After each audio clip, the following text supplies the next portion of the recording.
얼마 전 미국 플로리다에서 잭이라는 노신사 한 분이 탈장 수술을 받으러 오셨습니다. 이분은 심부전 때문에 심장 자체에 박동이 전혀 없어서 심장 박동기를 몸속에 넣고 계신 분이었습니다.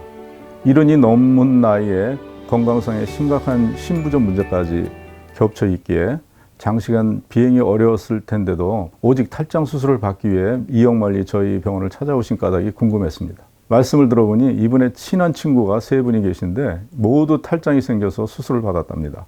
모두 인공망을 이용한 그런 수술이었는데 한 분은 5번, 다른 한 명은 3번이나 수술을 반복했답니다. 나머지 한 명은 다행히 한 번 수술하고 아직 괜찮지만 이분도 재발이 걱정돼서 가벼운 운동조차 하지 못하고 지낸다고 했습니다. 이런 친구들 때문에 탈장 수술을 할 때 인공망 수술만큼은 꼭 피해야 되겠다 이렇게 생각을 했답니다.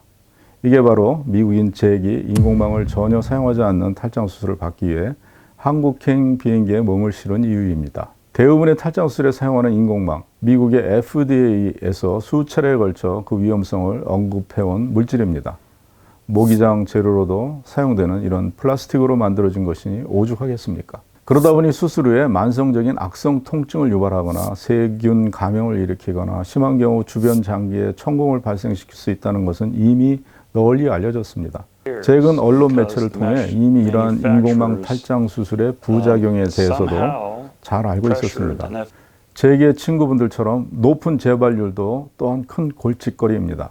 인공망 탈장 수술은 장이 빠져나오는 탈장 구멍은 그대로 두고 그 앞이나 뒤에 인공망으로 가림막을 쳐주는 가림막 탈장 수술이라고 말할 수 있습니다. 그렇기 때문에 재발률이 최소 5 내지 10%가 되는 것으로 알려져 있습니다.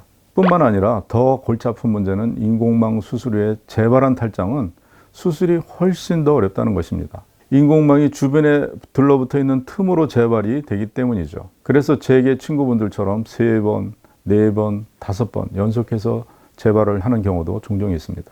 인공망이 방해해서 수술이 완벽하게 되지 않기 때문이죠.